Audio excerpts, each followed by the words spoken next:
ओम नमः सिद्धेभ्यः। ओम नमः सिद्धेभ्यः। ओम नमः सिद्धेभ्यः। मंगलम भगवान वीरो मंगलम गौतमोऽग्नि मंगलम कुंद कुंदाद्यो जैन धर्मोस्तु मंगलम सर्वमंगल मांगल्यम सर्वकल्याणकारकं प्रधानं सर्वधर्माणां जैनं जयतु शासनं जैनं जयतु शासनं वन्दितु सर्वसिद्धे ध्रुवमचलमणोभवं गतिं पत्ते बोच्चामि समय पाहुण मिणमो सुधि केवली भणिदम् नमः समय साराय स्वानुभूत्या चकासिते चित्स्वभावाय भावाय सर्वभावान्तरचिने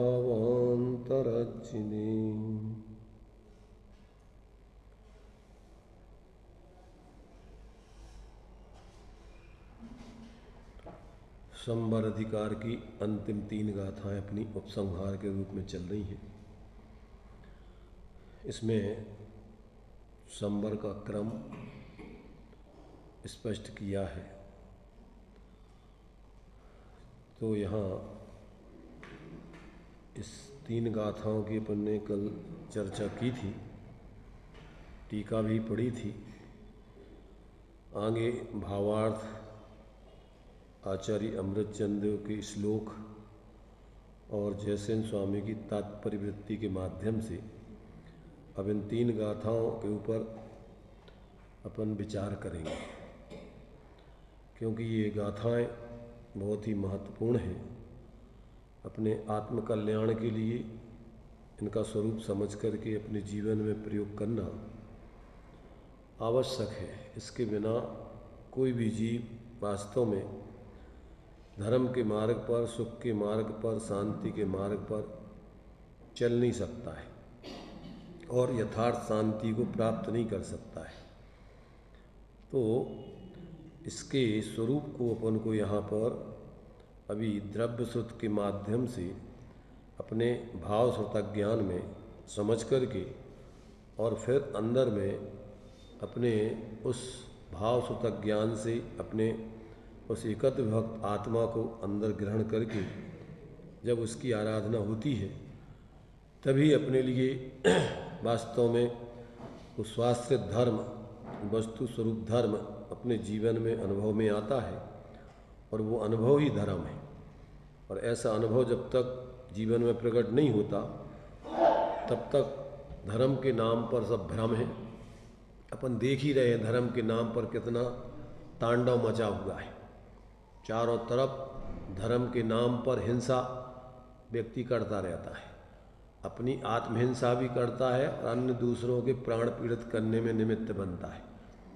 वस्तु स्वरूप की दृष्टि से द्रव्य का नाश तो होता नहीं, भाव मरण और भाव जन्म, माने अपने स्वभाव भावों का घात करके विकारी परिणाम निरंतर पैदा करके स्वयं दुखी रहता है और दूसरों को भी दुख, धर्म के नाम पर दुख में ही निमित्त बनता है। और दुख में निमित्त जब बनता है सामने वाले अज्ञानी जीव हो, तो ज्ञानी जीव हो तो दुख का निमित्त भी नहीं बन सकता है। क्यों कि बाहर के कैसे भी उदय आते हैं, ज्ञानी उसमें जुड़ते नहीं हैं। वो अपने स्वरूप से जुड़े रह कर के ही आत्माराधना करते हैं, विचलित नहीं होते। इसलिए सामने वाले तो अपने भावों से जो कुछ भी जैसे भाव करके सामने प्रवृत्ति करते हैं उसका फल वो स्वयं पाते हैं। सामने वाले तो दुखी सुखी आदि होना उनके स्वयं के विवेक पर, अविवेक पर निर्भर है। अगर विवेकी हैं तो वो अपने स्वरूप से च्युत नहीं होते, स्वरूप की आराधना करते हैं, किसी प्रकार से निमित्तों का लक्ष्य करके अपने परिणाम नहीं बिगाड़ते। और अज्ञानी होते हैं तो निरंतर पर लक्ष्य करके ही जीवन जीते हैं। और निरंतर मोह राग द्वेष आदि करते हुए आकुलित बने रहते।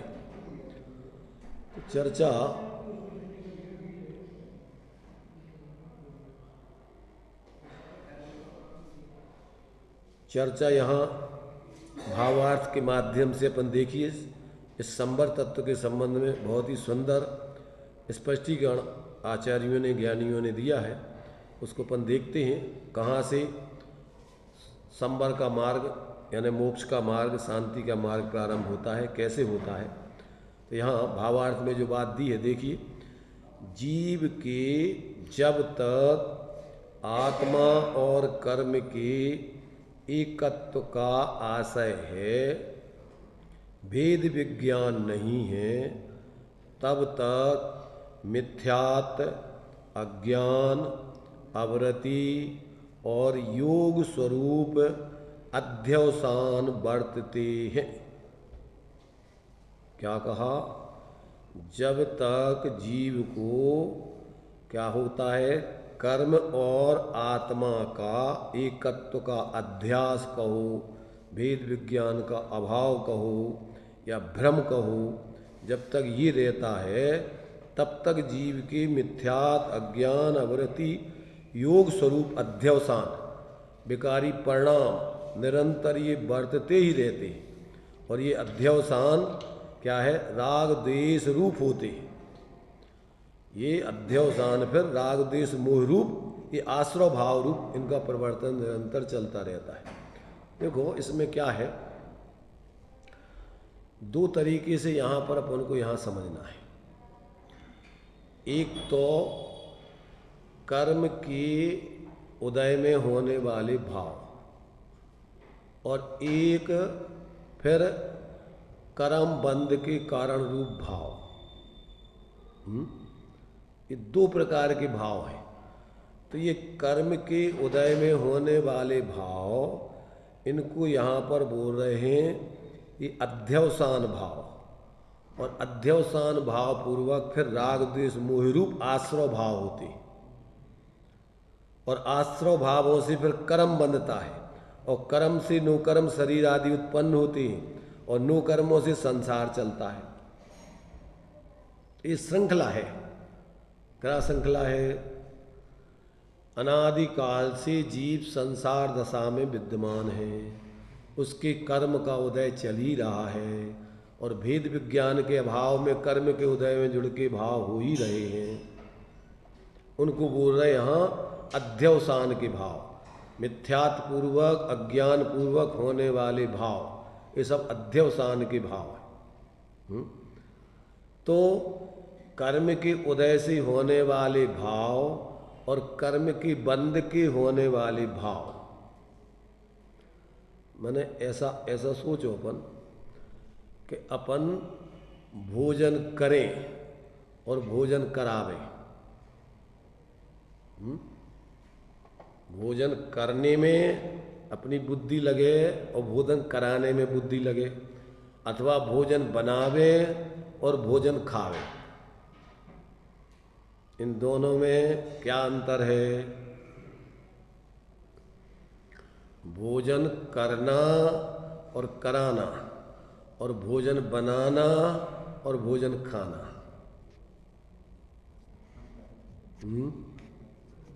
क्या अंतर है? भोजन करना नहीं जानते। अरे दो चीजें अलग अलग बोल रहे हैं हम, एक बनाना और खाना, और एक भोजन कराना और करना।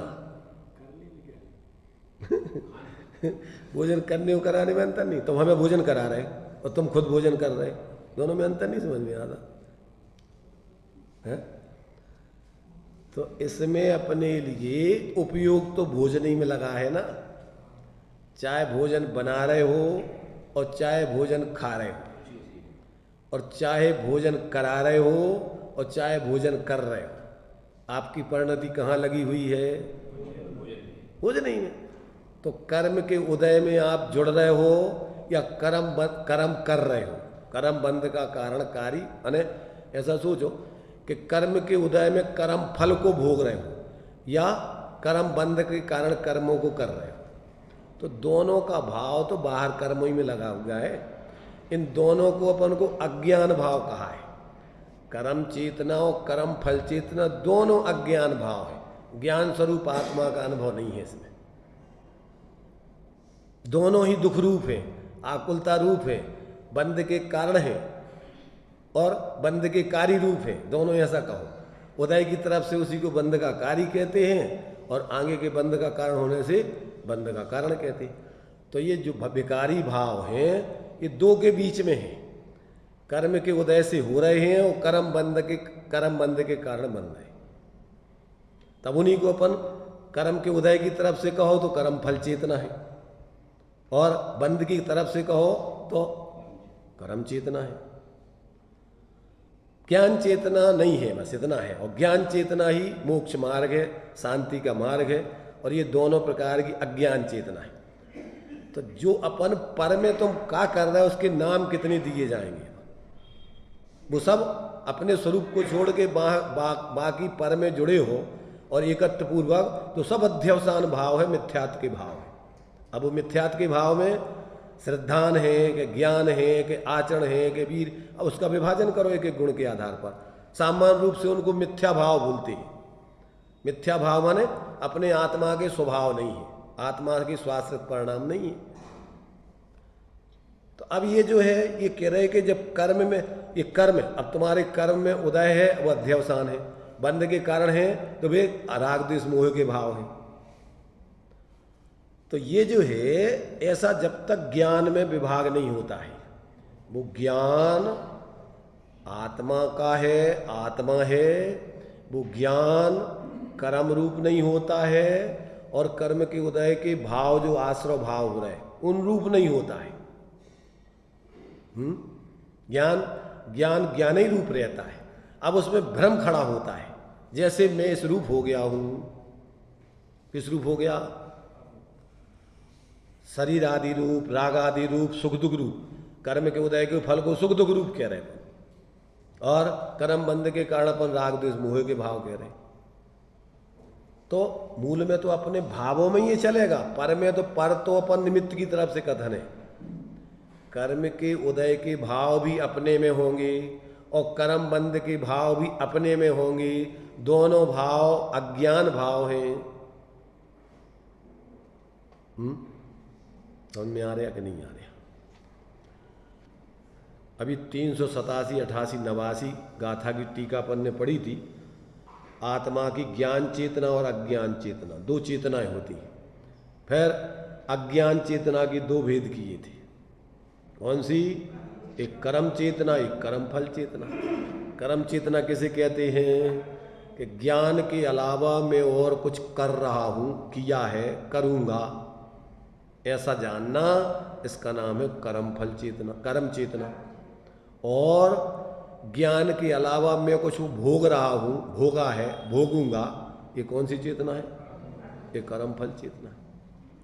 क्योंकि आत्मा ज्ञान स्वरूप है, ज्ञान के अलावा वो कुछ नहीं कर सकती, कर भी नहीं रही है।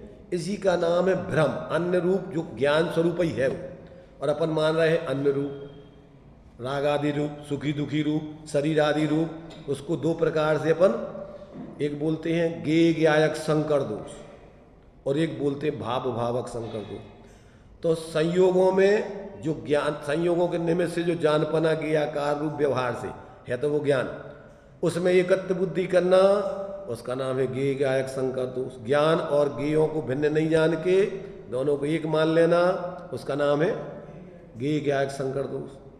और विकारी परिणाम और ज्ञान स्वरूप आत्मा या ज्ञान, ये दोनों अलग अलग है। विकारी भाव और ज्ञान अलग है कि एक ही है? अरे भाई, ज्ञान गुण तो राग द्वेष मोह रूप नहीं होता, ज्ञान ज्ञान ही रूप रहता है। अब भ्रम होता है उस ज्ञान में भी। राग आदि जो साथ में चूंकि आश्रव भाव और ज्ञान स्वभाव एक साथ चल रहे हैं तो जीव को भेद विज्ञान नहीं होता, उसमें भ्रम हो जाता है। एक ही समय एक ही प्रदेशों में हो रहे हैं तो अब उसमें आश्रव भाव में और अपने ज्ञान स्वभाव में भेद विज्ञान नहीं करके उनमें एक पना मान लेना, ये क्या हो गया?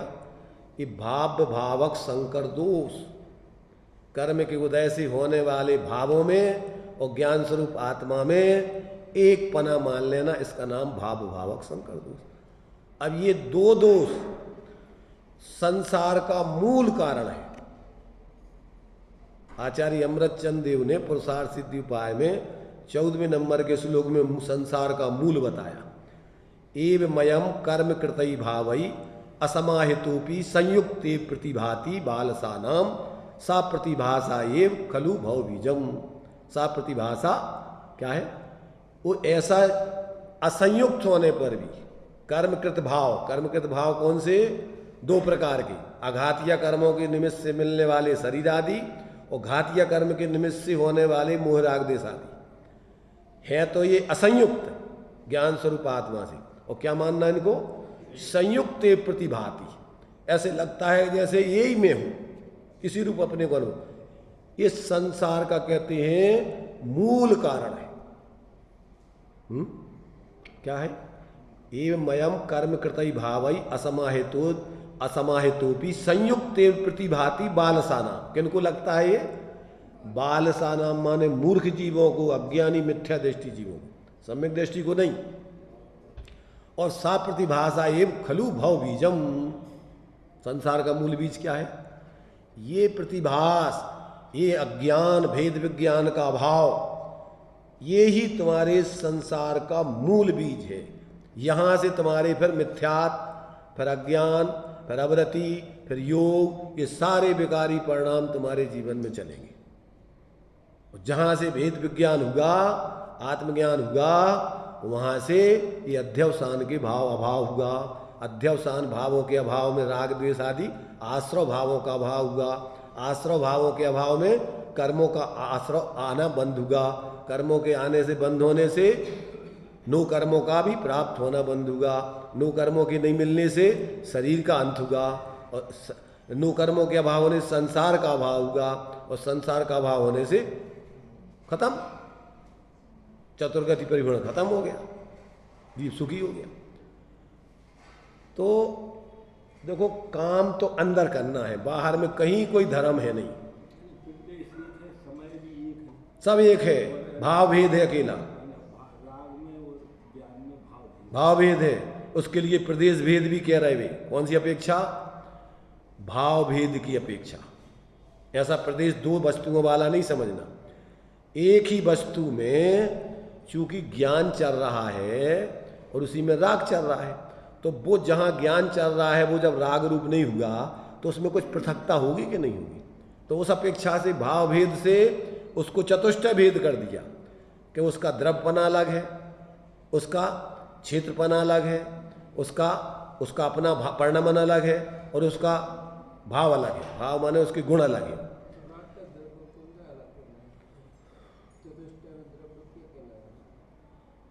चतुष्टय में द्रव्य कहलाएगा वो प्रदेश जिसमें राग नहीं हो रहा है, जिसमें ज्ञान चल रहा है, वो द्रव्य कहलाएगा। अगर द्रव्य नहीं होगा, अलग प्रदेश अलग नहीं होंगे, तो दो चीजें, दो भाव कैसे अलग अलग होंगे? अगर सर्वथा ये कहीं हो गए तो चारों एक होने पर भी चारों पृथक पृथक हैं। वस्तुपने से एक ही आत्मा है, वही असंख्यात प्रदेश हैं, वही समय है, और वही उसी एक दूसरे में एक दूसरे के भाव भी अगर अपन देखें, एक गुण में अनेक गुण, सब गुणों का रूप है। उस अपेक्षा से वस्तु से वो भाव भी अलग नहीं है।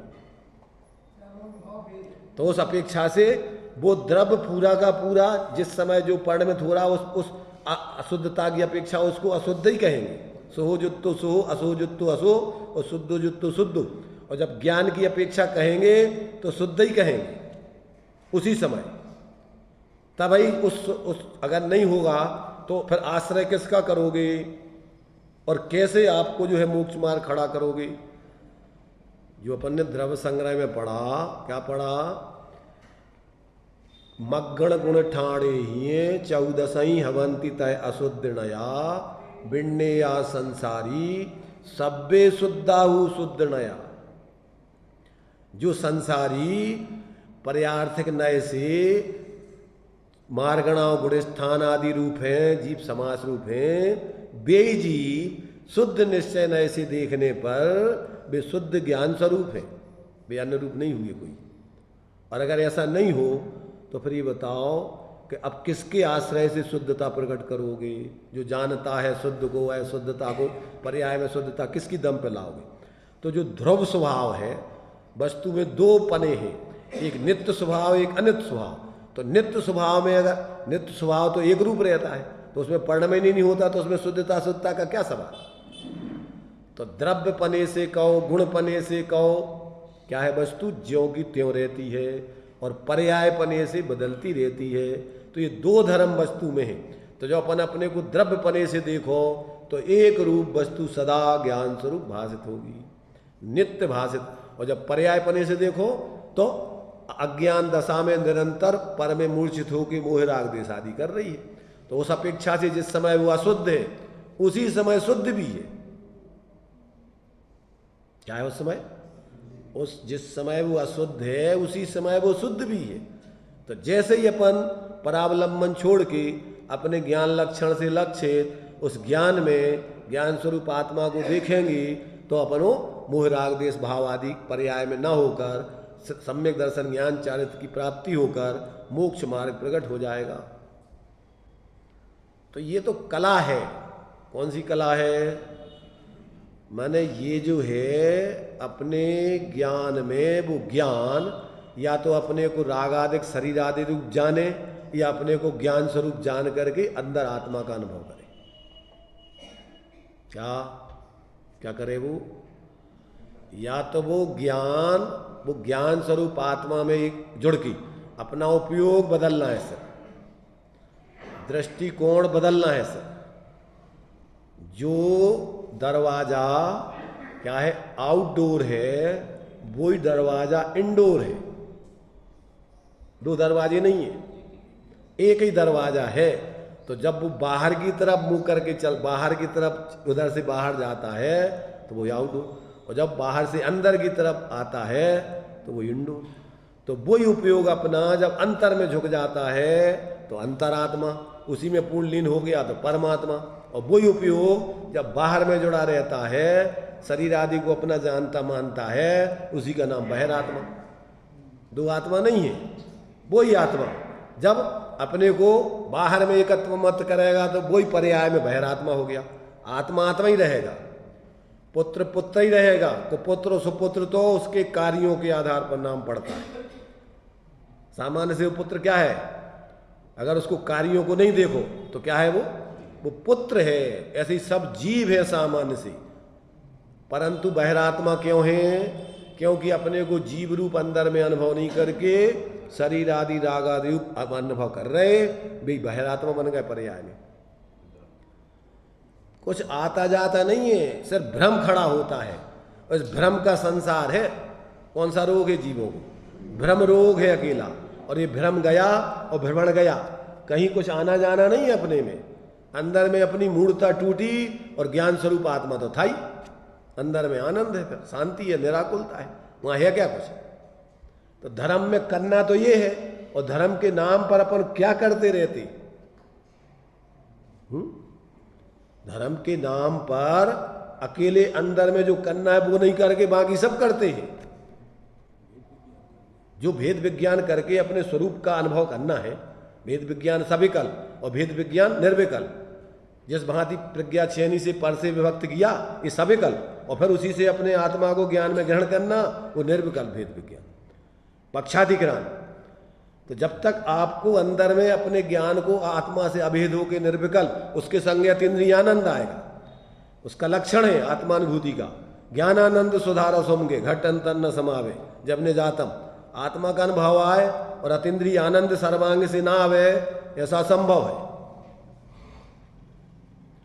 तो जब व्यक्ति के जीवन में ऐसा अंदर स्वरूप में जुड़ता है, अभेद होकर के आत्मा की अनुभूति, वहां से परम आनंद, इसका नाम ही धर्म, और बाकी सब बाहर में भरम।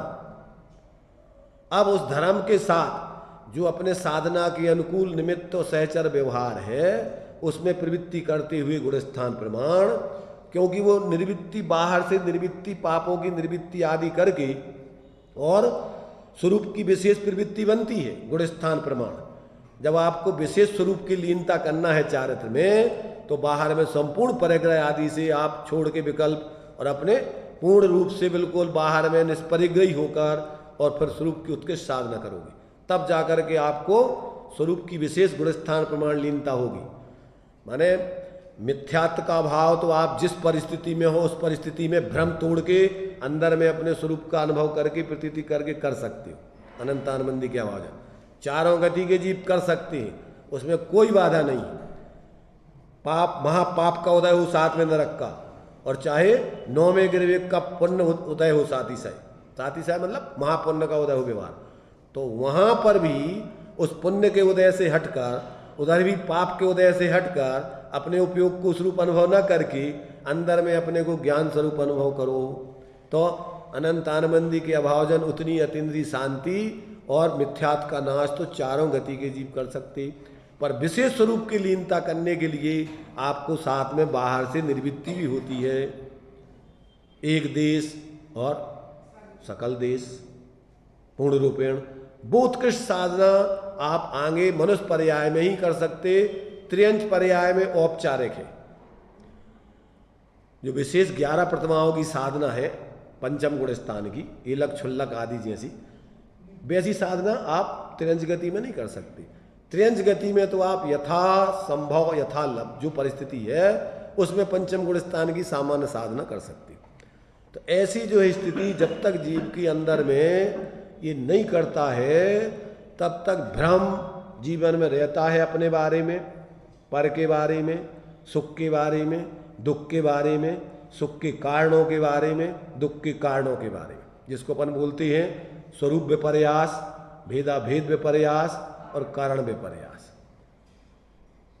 अपना स्वरूप क्या है, पर का स्वरूप क्या है, इस बारे में भ्रम, इसका विपर्यास, और अपने स्वरूप का अनुभव करने का, अपने स्वरूप की पाने का उपाय क्या है या धर्म का उपाय क्या है उसके बारे में भी भ्रम।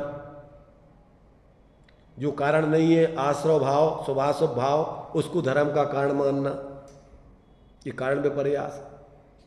और भेदाभेद, अपनी आत्मा अपनी गुण पर्यायों से अभेद है और परद्रव्य गुण पर्यायों से भिन्न है, और अपन को शरीर आदि से अभिन्न मानना।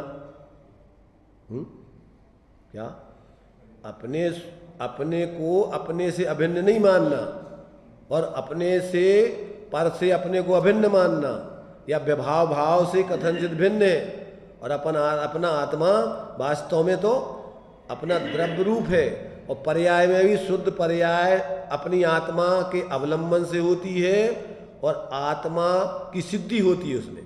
तो ऐसे उन विकारी भावों को अपना स्वरूप मानना, स्वभाव मानना, उसी में लगे रहना, तो ये सब भ्रम व्यक्ति के जीवन में निरंतर चलते रहते। तो जब तक इस प्रकार से अंदर में ज्ञान में उस अपने स्वरूप का भेद विज्ञान करके अनुभव नहीं होता, तब तक संवर तत्व की प्राप्ति नहीं होती। ये बात आचार्य अपन को बतला रहे। तो सबसे पहले ज्ञान में निर्णय होता है, बिना ज्ञान में निर्णय के धर्म के नाम पे अज्ञानता में कुछ भी करते रहो, सब भ्रम होगा, धर्म नहीं होगा।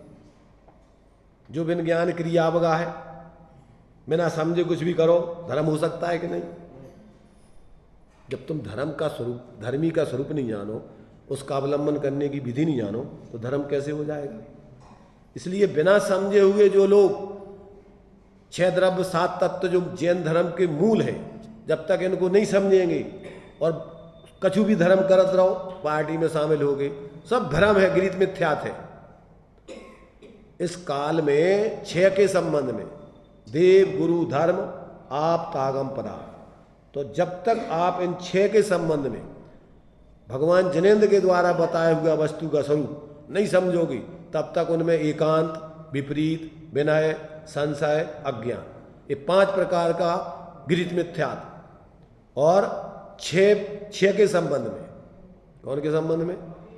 देव के संबंध में, गुरु के संबंध में, धर्म के संबंध में, आप्त के संबंध में, आगम के संबंध में, पदार्थों के संबंध में, इनमें आपके ये 5 प्रकार का विपर्यास चलता रहेगा। इसका नाम है गृहीत मिथ्यात्व। अब विचार कर लो कि अपने जीवन में क्या इनके बारे में अपन भ्रम रहित होकर जी रहे, और उसका ज़्यादा अपन को ज्ञान नहीं हो, एक ही अपने अनुभव से अपन प्रमाणिकता कर सकते हैं कि यदि अपन को बाहर के विकल्प छोड़ के अंदर स्वरूप में स्थिर होकर अतीन्द्रिय आनंद आता है, तो भले ही क्षय उपशम ज्ञान में आप ज़्यादा नहीं समझते हो, परंतु आपके जीवन में धर्म प्रकट हो गया।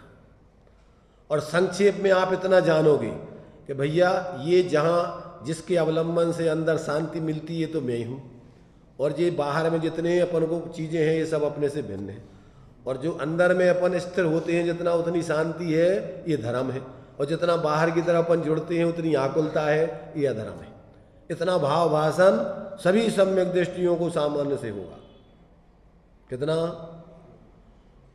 कितना स्वा पर नाम नहीं जानो, स्वा के पर के नाम नहीं जानो, संबर के आश्रव के पर भाव भाषण, क्योंकि आश्रव दुख रूप है और संबर सुख रूप है।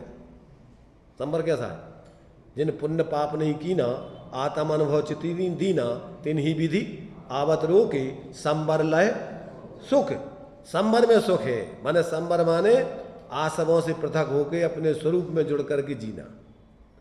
तो ये अपन को ऐसा प्रत्येक संगी पंचेंद्री को ऐसा भाव भाषण होके धर्म का स्वरूप वो संक्षेप में समझ सकता है। विस्तार में फिर बहुत सारे, फिर तो विस्तार में तुम वर्णन करते रहो जिसका अंत नहीं है आगम का, द्वादश निर्माणी का।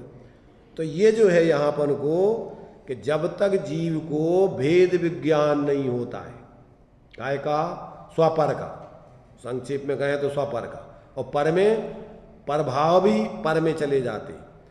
स्व में अपना एकमात्र चेतन आत्मा और इसके अलावा बाकी सब पर है। और ऐसे स्व में जब अपनापन आ जाता है, उसका अपना अपने रूप उसको जानते हैं, उसमें स्थिरता करते हैं, इसका नाम सम्यक दर्शन ज्ञान चारित्र रूप धर्म है। इसके अलावा सब भ्रम है। अब उसके लिए जो कुछ अपन करें व्यवहार में और उसकी सिद्धि होवे तो वो व्यवहार से धर्म, और अगर उसकी सिद्धि नहीं हो, उसका लक्ष्य नहीं हो, तो वो सब भ्रम है धर्म के नाम पर। इसलिए यहाँ अपन को ये आचार्यों ने इस 190, 91, 92 गाथा में संक्षेप में आपको संवर माने मूल में तो वैसे संसार के अभाव करने की विधि बताई, तो पूरा का पूरा संसार का मार्ग भी बता दिया और पूरा पूरा मोक्ष मार्ग भी बता दिया। मोक्ष की सिद्ध दोनों चीज़ें आ गई। तो देखो इस भावार्थ को पूरा पढ़ते हैं। जीव के जब तक आत्मा और कर्म के एकत्व का आशय है, आशय कहो, इधर अपन ने टीका में अध्यास कहो, भ्रम कहो, भेद विज्ञान का अभाव कहो, ये सब एक ही बात है। लिखा ना, एकत्व का आशय कहो या भेद विज्ञान नहीं है कहो, या भ्रम कहो, और या फिर एकत्व का अध्यास कहो, तो ये सब पर्यायवाची नाम है। तो तब तक जीव के मिथ्यात अज्ञान अवरति योग स्वरूप अध्यवसान बरतते हैं, और अध्यवसान से राग देश मोह रूप आश्रव भाव होता है। आश्रव भाव से कर्म बंधता है, कर्म से शरीर आदि नो कर्म उत्पन्न होता है, और नो कर्म से संसार चलता है। परंतु जब उसे आत्मा और कर्म का भेद विज्ञान होता है, तब शुद्धात्मा की उपलब्धि होती है। शुद्धात्मा की उपलब्धि होने से मिथ्यातादि अध्यवसानों का अभाव होता है, और मिथ्यातादि अध्यवसानों का अभाव होने पर राग द्वेष मोह रूप आश्रव भाव नहीं होते, उनका अभाव होता है। आश्रव भावों के अभाव से कर्म नहीं बंधते, और कर्म के अभाव होने से संसार का अभाव हो जाता है। माने वहाँ शरीर आदि नो कर्म नहीं मिलते, और शरीर आदि नो कर्म नहीं मिलने संसार का अभाव हो जाता है। इस प्रकार संबर का क्रम जानना चाहिए, संसार का क्रम भी जानना चाहिए। दोनों क्रम आ गए इसमें। क्या आ गए? संसार का क्रम क्या है? स्वपर का एकत्वपना, यहां से चालू होता है संसार। स्वपर के बारे में भ्रम, स्वपर का एकत्व का अध्यास या भेद विज्ञान का अभाव, जो अपन ने पढ़ा ना इसमें कि अभी आगे आगे वो कलश आ रहा है कि जितने भी सिद्ध हुए हैं वे काय से? भेद विज्ञान से। जितने भी बंधे हैं, अभी से आगे का कलश 130 नंबर, और जितने भी संसार से तरे हैं वे भेद विज्ञान से, और जितने संसार में भटक रहे अभेद ज्ञान कहो, मिथ्यात कहो, अध्यास कहो, भ्रम कहो, भेद विज्ञान का अभाव कहो, ये सब संसार का कारण है। तो जिसको संसार के दुखों से बचना है वो क्या करे, ताते जिनवर कथे तत्व अभ्यास करिए। क्यों कि बिना सर्वज्ञ के तुम्हें कोई नहीं बता सकता स्वपर का स्वरूप। कौन बताएगा? भगवान सर्वज्ञ ही बताएंगे, इसके अलावा कोई नहीं बता सकता है। तो ताते जिनवर कथित तत्वाभ्यास करो, आगम का सेवन करो, जिनवर कथित तत्वाभ्यास करो, ये कई बात है। फिर उससे क्या करो, उससे आप अपनी बुद्धि से निर्णय करो, है? आगम का सेवन, युक्ति का अवलंबन। युक्ति माने प्रमाण और नयों से वस्तु स्वरूप को समझो। प्रमाण नयाभ्याम युक्ति कहलाते। एकांत से कोई बात को ग्रहण मत करो। क्या करो? प्रमाण में पूरी वस्तु आती है और नयों के माध्यम से उसके अंशों का विचार होता है। अखंड वस्तु है तो अखंड वस्तु के बारे में विचार करोगे या बताओगे तो पूरी वस्तु तो नहीं बता सकते। हाथी देखा है आपने, प्रमाण ज्ञान में आपने पूरा हाथी देख लिया। अब आपको दूसरों को बताना है या खुद को ही हाथी के बारे में विचार करना है, तो कैसे करोगे? कैसे करोगे बताओ? हाथी आपने देख लिया, अब हाथी के बारे में आप दूसरों को बताओ या खुद विचार करो, तो कैसा करोगे? जब आप हाथी को देखोगे तब तो कोई विचार नहीं, और जब उसके बारे में सोचोगे तो फिर विचार करोगे कि हाथी के पैर ऐसे होते हैं, सूंड ऐसी होती है, कान ऐसे होते हैं, पेट ऐसा होता है। अब उसमें बहुत अंग प्रत्यंग होते हैं, अब करते रहो विचार उसके बारे में बहुत सारे। कितना भोजन करता है और वो क्या उसका स्वरूप है, जब वो पागल हो जाता है तो क्या करता है, और जब उससे अपन शिक्षा दे करके काम लेते हैं तो क्या करता है। अब सोचते रहो सब। पर अब आप जब भी विचार करोगे तो खंड खंड करके ही उसके स्वरूप के बारे में सोचोगे, पर जब देखोगे तो अखंड पूरे को देखोगे। ऐसे ही आत्मा का अनुभव होगा तो अखंड होगा, और जब विचार करोगे तो जो भी करोगे कोई ना कोई दृष्टिकोण से सोचोगे। दूसरों को बताओगे तो इकट्ठा आत्मा तो नहीं बता सकती, अनुभव में आता है, पक्षातिक्रांत होके आता है। ना होता भेदों का विचार है, ना संयोगों की तरफ से विचार है, ना आश्रवादी का विचार है, वहां तो पूरी अखंड वस्तु का अनुभव है। तो अभी अपन धर्म के संबंध में देखो, अभी कल रवि भाई बोल रहे थे, पंडित रवीन जी की जो है वो उसके बारे में, जो नंदीश्वर के बारे में कुछ शब्द बोल रहे थे। अब इनने क्या बोला, इनने क्या समझा, तुमने क्या समझा, पता नहीं हमें। सुना था इनने कुछ कहा था, आखिरी में क्या कहा था?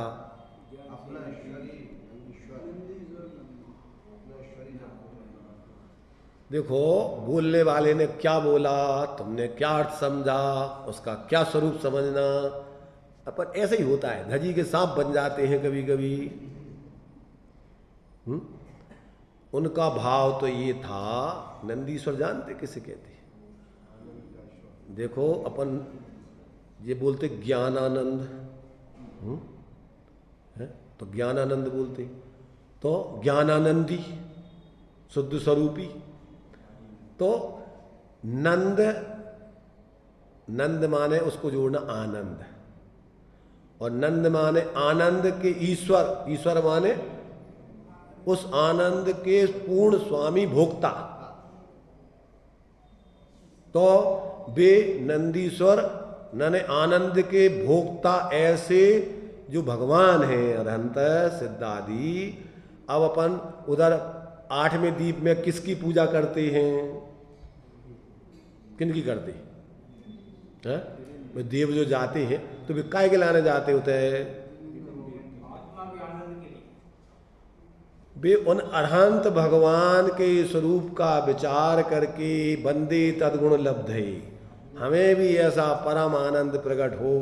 जब तक ऐसा आनंद नहीं आया तो ऐसे आनंद लेने वालों के सानिध्य में बने रहो, ताकि अपन को फालतू की और विकल्प नहीं हो। तो नंदीश्वर के जो भगवान अरहंत हैं और इधर अपने यहाँ के जो भगवान हैं समूषण के, उनमें कितना अंतर है? उनके आनंद में कितना अंतर है?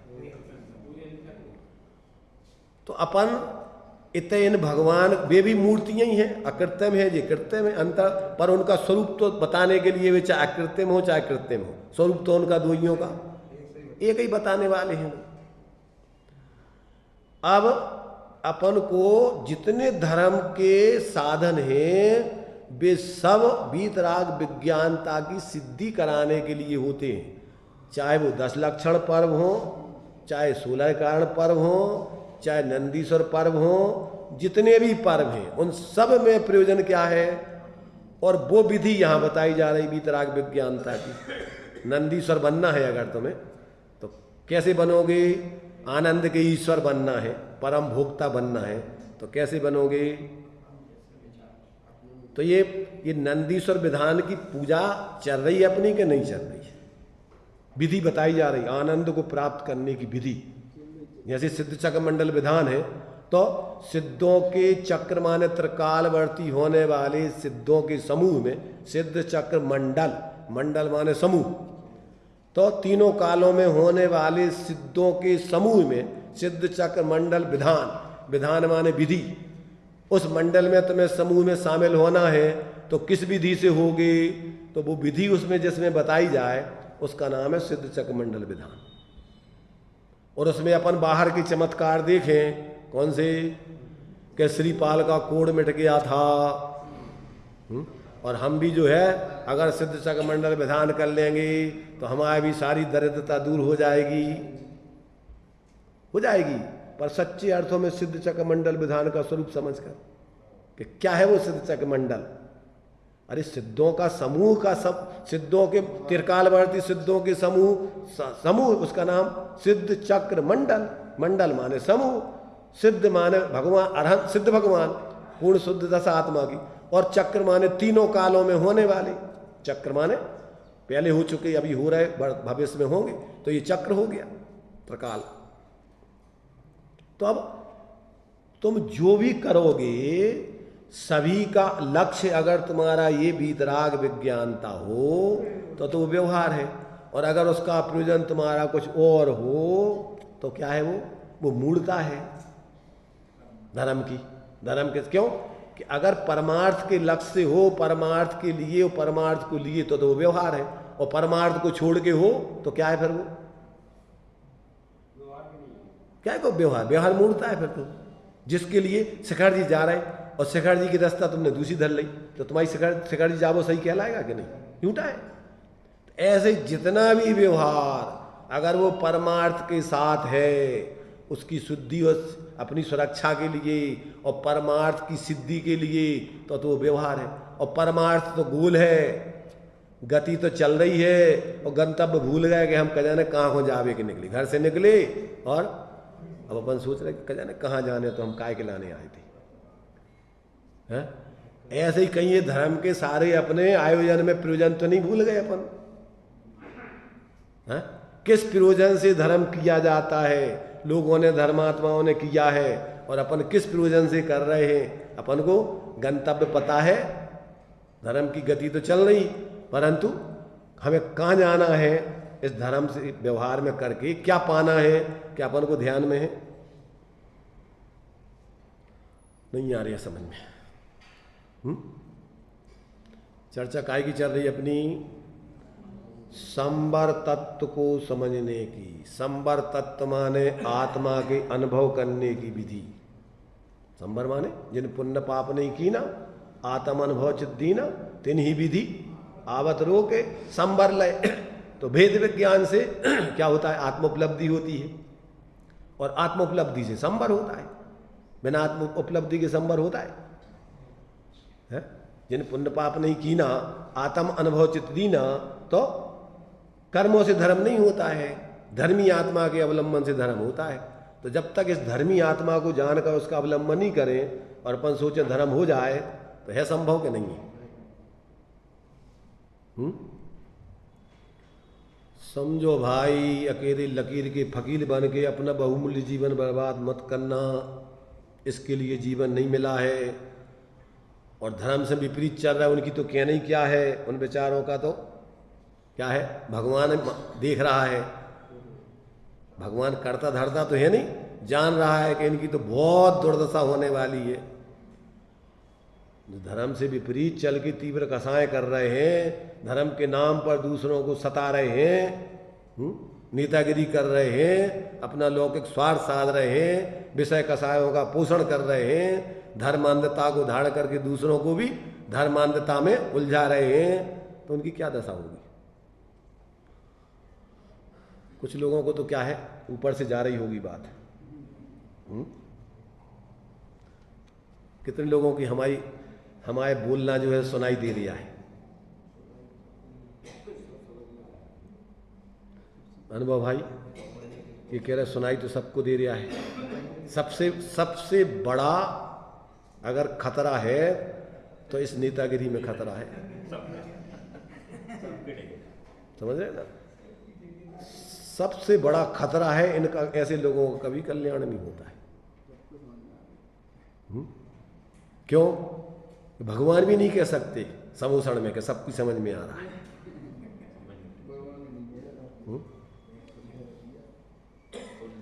इसलिए अपन अपनी जिम्मेदारी छोड़ के सबकी जिम्मेदारी लेके चलें।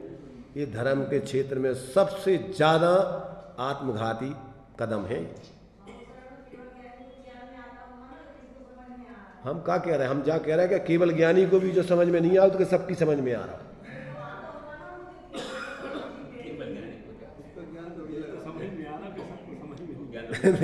इनकी समझ में, हम क्या कह रहे हैं, शब्द समझ में नहीं आ रहे। केवल ज्ञानी भगवान समझते हैं कि जो अज्ञानी है, जो नहीं समझ रहे, सबकी समझ में आ रहा, वे जानते हैं कि सबकी समझ में आ रहा। हम ये कह ही नहीं रहे, हम तो ये कह रहे हैं कि ये कह रहे हैं कि सबकी समझ में आ रहा है।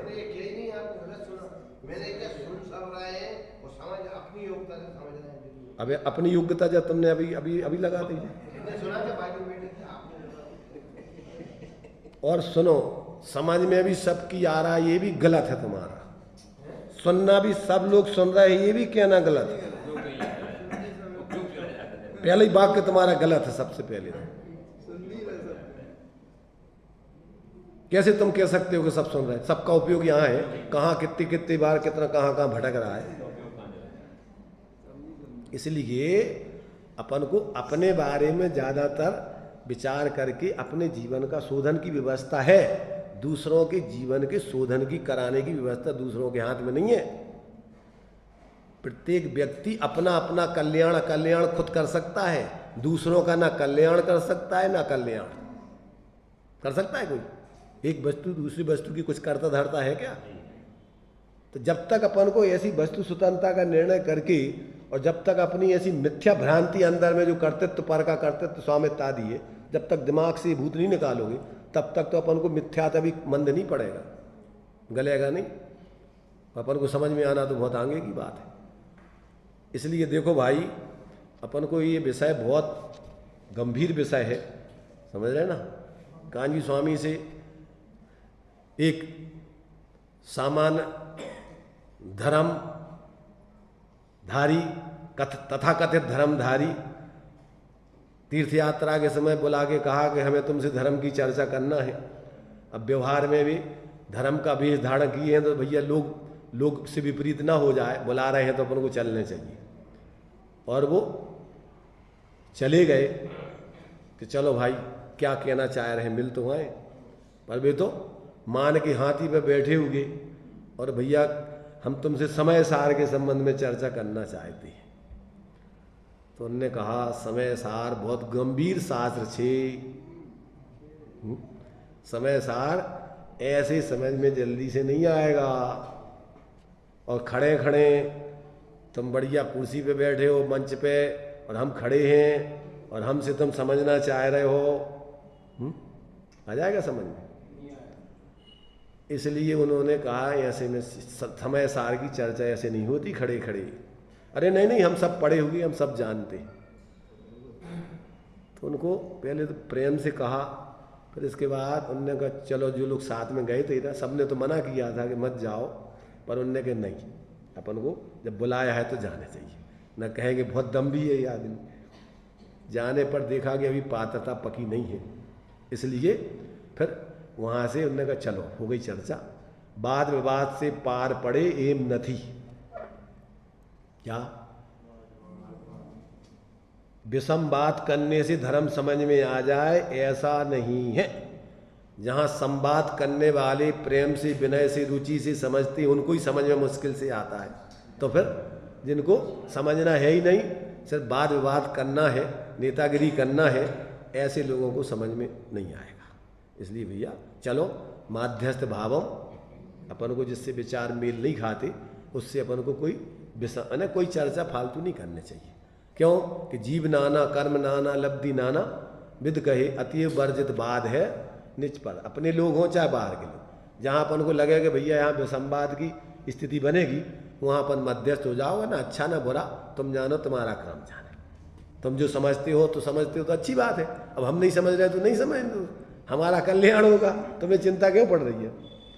इसलिए ये धर्म ऐसा नहीं है कि अपन बहुत मोटे मोटे रूप में, स्थूल रूप में कुछ भी अपने करते रहो सो धर्म समझ में आ जाएगा और जीवन में आ जाएगा। इसके लिए अपन को बहुत गंभीर होकर के, और संसार अनादिकाल से कितना अनंत संसार हो गया भटकते भटकते, ऐसा अपन को अनंत दुखों का ध्यान में लेके, और अगर वास्तव में दुखों से बचना है तो बहुत ही अंतर्मुखता पूर्वक और अपनी बुद्धि को सजग बना करके यदि अपन समझने का प्रयत्न करें और फिर समझ करके अंदर में अपने स्वरूप का अवलंबन करें तो कल्याण के लिए कोई नहीं रोक सकता है। तीन लोक में किसी में ताकत नहीं है कि तुम्हारे लिए कल्याण से रोक सके, सुखी होने से रोक सके। और फिर जब प्रत्यक्ष अपन अनुभव करके चलेंगे तो फिर भ्रम की भी कोई गुंजाइश नहीं। सम्यक दृष्टि को शंका आदि दोष उनके जीवन में फिर कोई नहीं होते कि उसको कोई उस पर शंका हो, संदेह कैसा है कैसा है, प्रयोजनभूत तत्व में उसको कोई संदेह नहीं होता। बराबर वो अपने स्वाश्रय से संवर निद्रा आदि पूर्वक क्रम से मोक्ष की सिद्धि करता है। पर से और आश्रव आदि भावों से विरक्त होकर के वो अपनी क्रम से उत्कृष्ट साधना करके उस परमानंद दशा को, नंदीश्वर दशा को प्राप्त करके पूर्ण सुखी होता है। ऐसा अपन को आचार्यों का संदेश है। अपन उनके संदेश को अंदर में समझ करके जीवन में उसको यथार्थ रूप में अपना करके सुखी हो, इसी भावना से अपनी चर्चा भी सुनो।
भ्रमण की है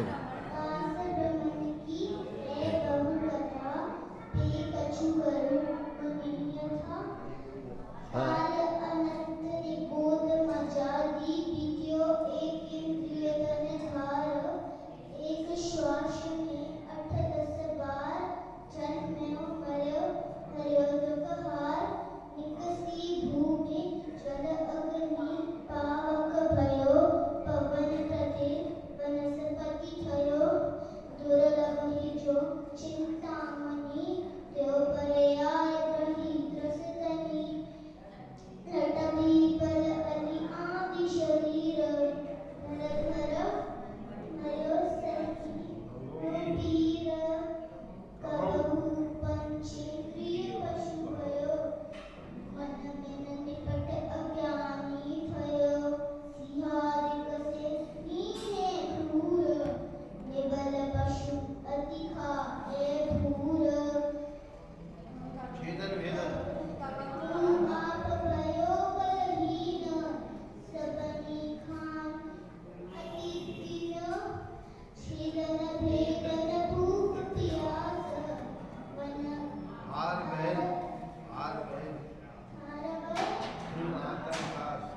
चलो अच्छा है बस बोलिए।